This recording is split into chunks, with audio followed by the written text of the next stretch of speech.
Hello and welcome back to iPropertyRadio with myself, Carol Tallon. You can contact us on social media at iPropertyRadio or email hello@iPropertyRadio.com.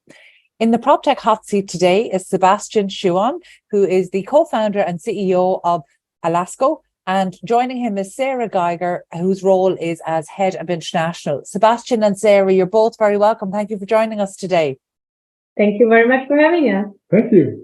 So I am excited to hear about Alasco, because obviously you're operating in the ESG space, which is hugely topical at the moment. So you might just give us a little bit of background about the company and how it was formed. Yeah, absolutely. So we are a company out of Munich, operating by now across Europe, roughly 130 people here. We started 4 or 5 years ago. With a friend that was fed up with having to do his invoice approvals for construction projects on paper. And we were like, that doesn't have to be. It's our second company. We had been in the e-commerce space, sold that over there. And really our passion is that leveraging the power of digital. I think it applies to any industry. It does on universal good, mostly. And so this is how we started to get into the space, from invoice approval into the management of construction finance. And recently into the also how do we manage the challenge of implementing ESG measures, because we think of us as the person that helps someone who owns assets to do their processes and their work more digital. And one of the things people are challenged with right now is we need to control costs, we need to know where the money is, and we're seeing this huge demand for more ESG compliant buildings and knowing where am I, or if I have a portfolio, where should I invest? What is the actually I can do? What's efficient?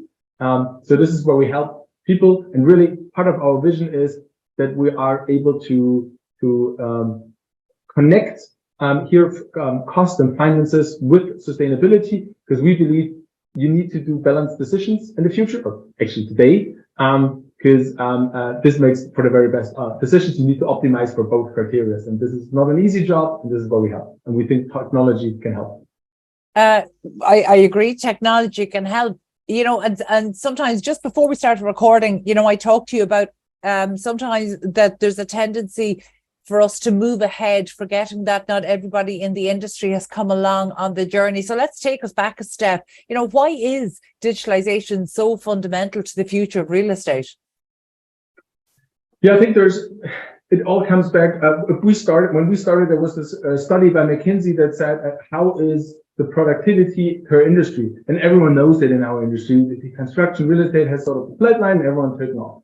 And part of that is because other industries apply standardization, and it helped them to learn faster, to leverage certain things. And we and the real estate do many things still individual. Yes, a building should be individual, but does the process have to be individual? And this is where I really see the power of digital. If it's in digital, you're being enforced in doing it in standardized processes. And if it's standardized, you can automate. And this is then the second effect of digital. So it has so many positive sides. And I think we're just getting started to see them all in the real estate industry. Who are your typical clients? You know, who are you selling to right now? So we have different customers, more than 250 in Germany, for example, big property developers such as Heinz, who also operate globally. And then, as Sebastian already mentioned, we also have quite some customers already internationally, which of course for us means outside of Germany, right?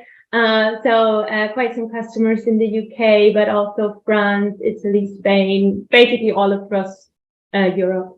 And what we're seeing in terms of your digital, we're more with the early adopters. I think that's the call for all of us. And what you mentioned, we are in this space where people are like, oh, there's an opportunity in it, but we need to get the majority of the industry also onto digital tools. You know, again, but before we started recording, you said to me very simply, change is everyone's responsibility. And I think that that's something that it's so simple that maybe it doesn't get said often enough, but you're absolutely right. It is everybody's responsibility, but the reality is these are unprecedentedly difficult times for the construction industry. And I say that having been in the industry a decade ago when the world was in chaos. But the reality on the ground is that there's so many competing priorities, that climate change is absolutely has been moved to the top, but there are so many competing I suppose issues that are challenging for this sector. How do you position that, or how do your clients reconcile that, and where do they know where to put the resources? So I think part of how we like to answer it is, but that we help our customers to show where their actually money goes, and that they can verify, is it the way we wanted it?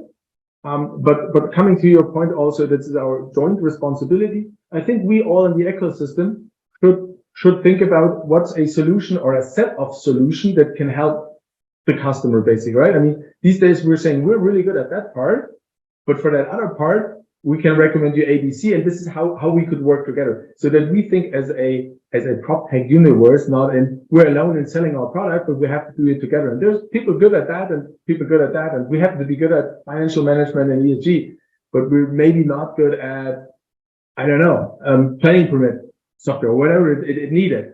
And so that we stop thinking, and I think it comes to the multiple priorities. Our customers have a lot of priorities, and we should have also a synchronized answer, not compete with each other, but try to do the big picture and change it. The industry is large enough that we all win. Yeah, look, I love that. And part of me thinks that that's your experience as a second-time founder coming out, because actually first-time founders aren't always that good at collaboration. They're not that good at understanding the need for integrations. And usually it comes from being so focused on their own the issue that they're fixing. And obviously the issue they're fixing is one they've chosen to fix, so they believe it is the biggest and most important and most pressing challenge or problem, but it might not necessarily be. And in fact, one of the overlooked areas that I think is only being addressed in PropTech in the last 2 to 3 years is about the need to integrate, the need, because the reality is no one PropTech provider, no one technology innovator is going to own the ecosystem. That actually all innovators have to learn to play well. And it's the people that play well together that will actually get market momentum.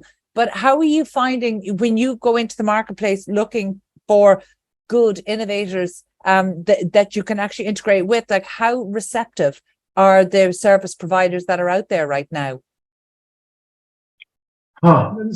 So for us, I think there's different ways how you can integrate. I mean, a lot of people think of integrate, we need to have an API connection, we need to have this connected. I think that can be a later step. I think the first thing is stuff needs to work together from a process perspective. And it doesn't have to be always a integration which is expensive to build and to maintain. Let's just figure out how we work together, that we maybe just synchronize on the data points we're having. And this can be done. And I think what we try to teach our customers how we select internally at Alaska of software. We also don't have one software that solves all our problems, but we're using, there's HubSpot, there's a marketing tool, there's charge for payment. Your favorite startup has 20 different tool vendors. And the idea is how do we make them play together? And at some point, there's a deep integration necessary. In other cases, we just need to make sure it works. There's a clear handoff. And so this is how we try to teach our customers from how we know it's best to use SaaS software. And I guess as a SaaS software company, you are at the forefront and understanding hopefully how it works. Yeah, we're actually just right before this meeting, I had a workshop with customers, and this is really part of our kind of consultative approach where we sit together with our customers, map the whole processes out, and really try to figure out what's the best way to integrate the processes, not only in terms of technical integration, but really in how do people work together, what feeds into another step, who's kind of more operational, process-driven topic. I think learning from the industry is such an important step, and it's one that most startups, if they're receiving any sort of VC support, they will be guided to do this.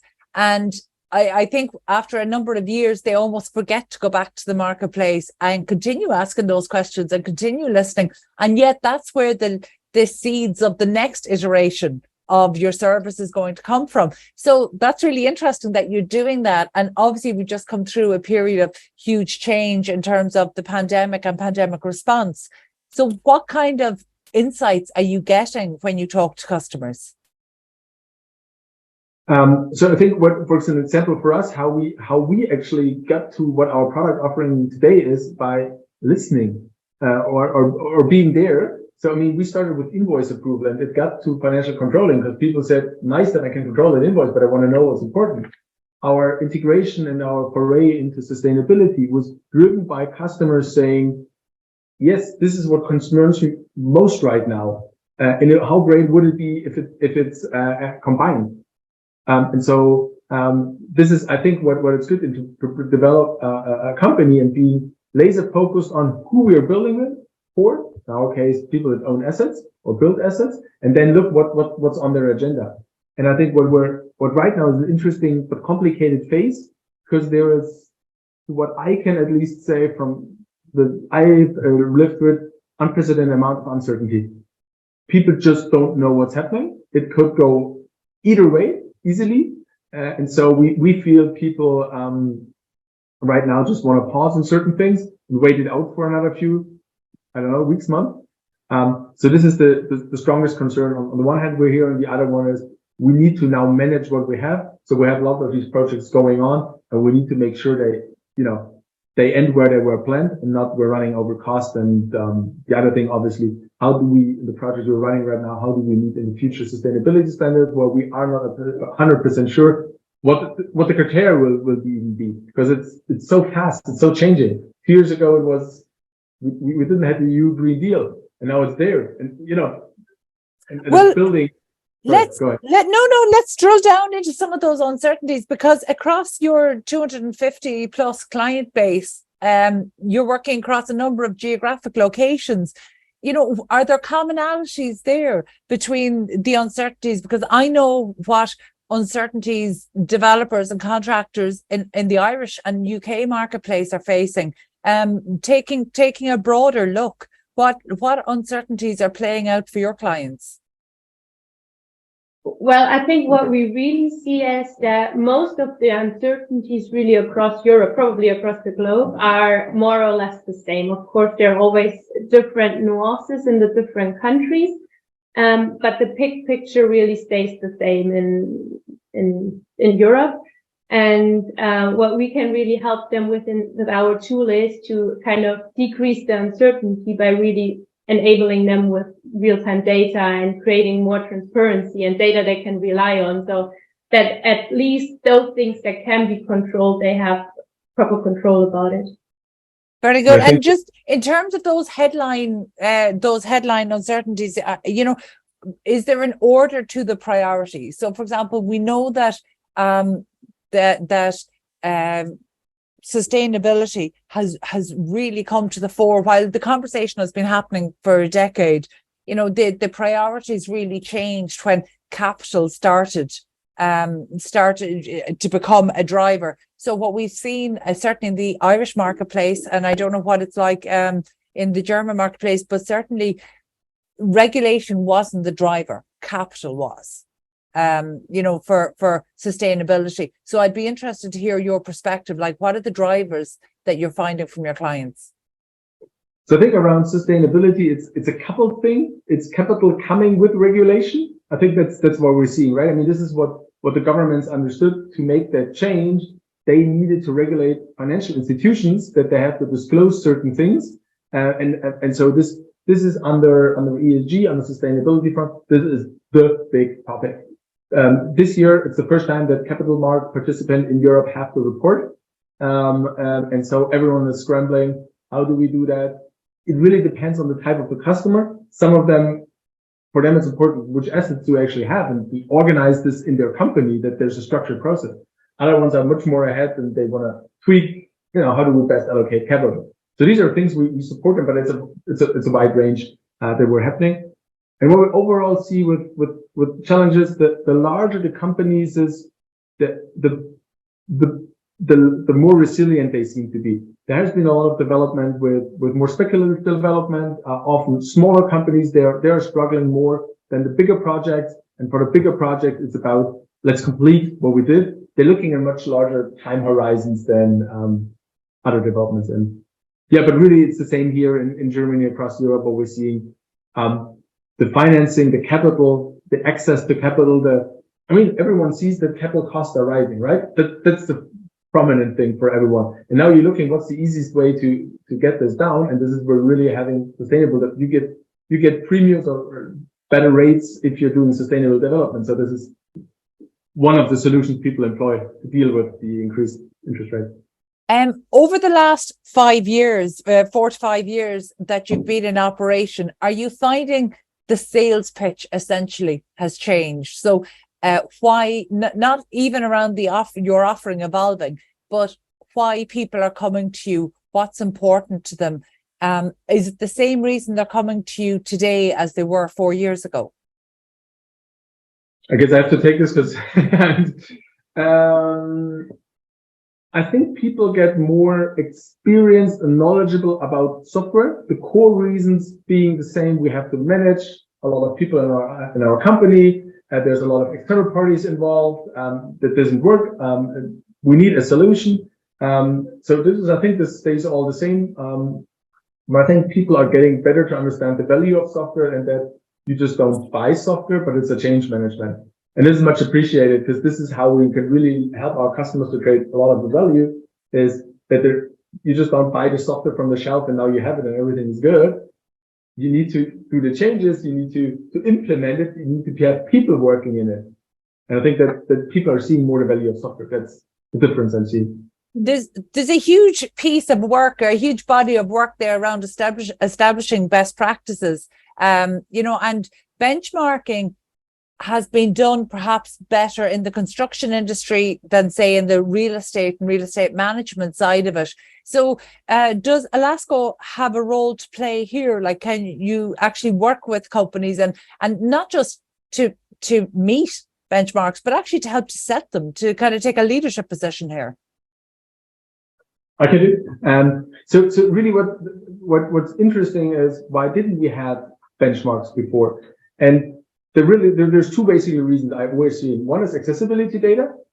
Previously, a lot of data was in some Excel sheet somewhere, so no one could gather it to actually create benchmarks. The second thing is the data, can you actually compare it?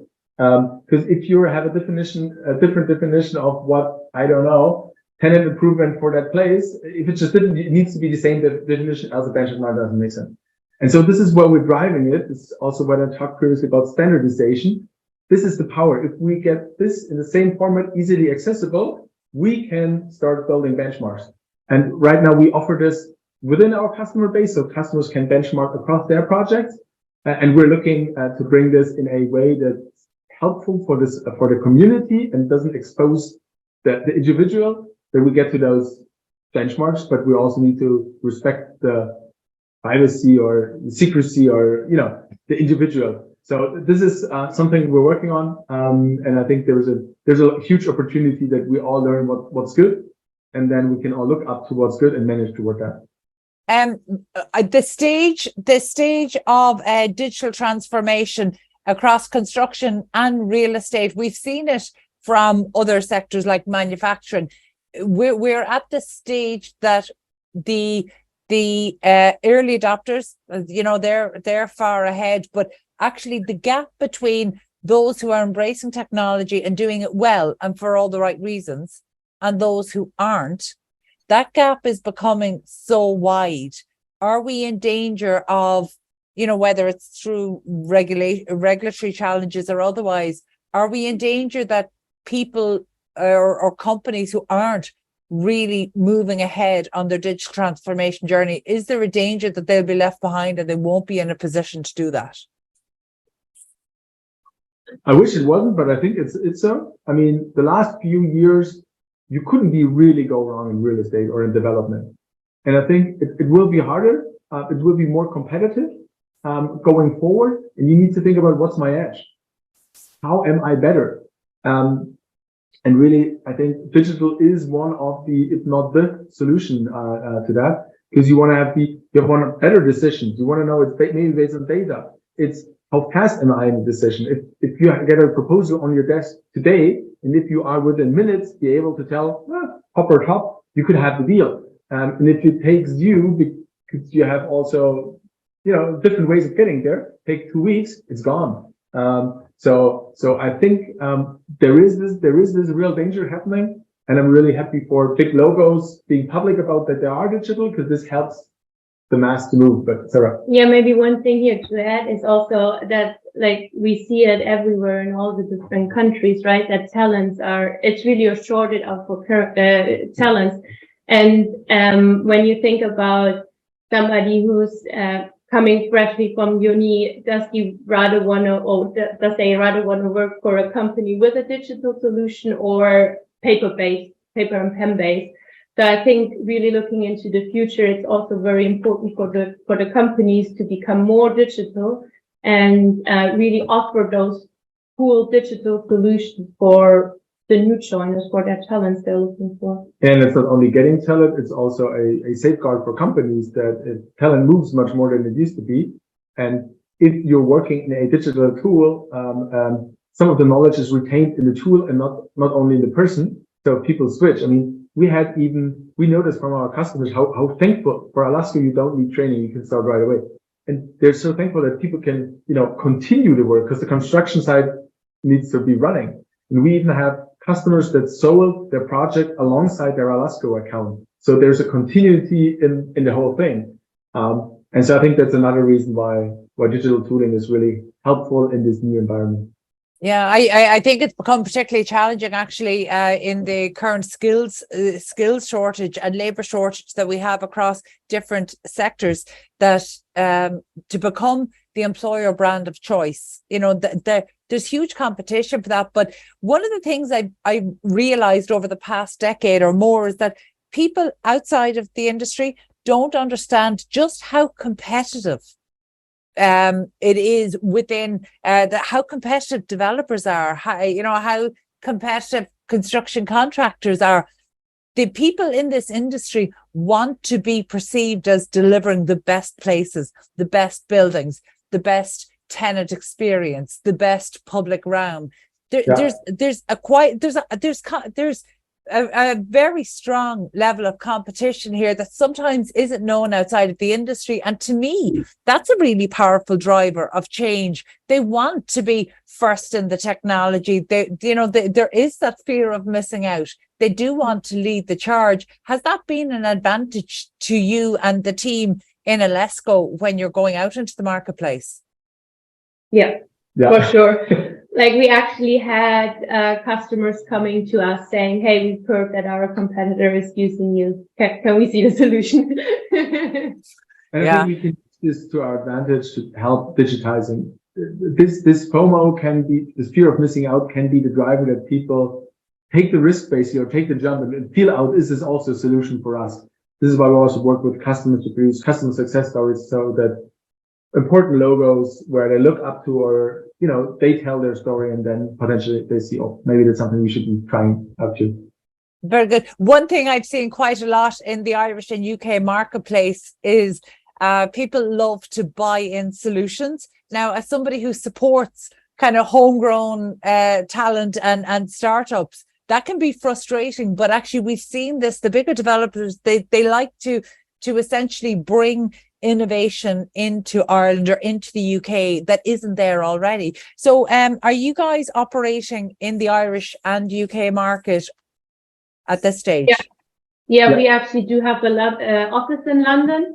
And yes, of course, you're completely right. So of course, at the beginning, you need to build that kind of trust and credibility in a new market as well. So it's always important not to only have, for example, success stories coming from Germany and customer testimonials coming from Germany, but also, for example, from the UK, to build that kind of, level of trust and credibility that they know, okay, it also works in my home turf market. Very good. Really, for us, something that distinguishes us, that we are a solution that works across Europe. And this is for many of the larger organizations, they're just not in one country. And for them, it's a unique thing that they can use this across their organization. And it really tells me that how similar in the end we are, at least in Europe, and I believe the wider world, and how we do construction and both. Yeah, there's certain local things, but that it can be done. And I think that's something that drives me, that we can unite this. We don't have to do this locally, but that's something we can learn from the other countries. After all, they're not that different. That makes then it's a great vision. And that's exactly what we want to see, because, best practice isn't geographically restricted. We need to see best practice and quality rising to the top. And before we wrap up, what can we expect from Alasco, over the next 12 to 24 months? Is there any new products or services on the horizon? So I think what we're going to see is that we're seeing the sustainability part being so much more important for our customers, and us being able to deliver. I think that what we're going to really be proud of is that we have this as a joint solution. Today we're offering cost management and ESG, and we're working very much into integrating this. You have it in the same dashboard. You can translate vice versa, and you can understand what are your best options from a sustainability perspective and financial perspective. This really excites us to make this possible. Few people in the industry can do this yet, and I think it needs software because it has so much data that needs to be brought together. See, again, another lesson in the power of collaboration and integrating well, and allowing people to be experts in what they do. Thank you both so much for joining us today. It was great to learn about Alasco, and we hope to see you more prevalent in the Irish marketplace soon. That was Sebastian Schuon and Sarah Geiger of Alasco. And that's it from us this week. You can get in touch with the show on social media at iPropertyRadio, or email hello@iPropertyRadio.com. My thanks, as always, to the Hear Me Roar production team and to Luke Delaney on sound for Dublin South FM. Until next time, thank you for listening.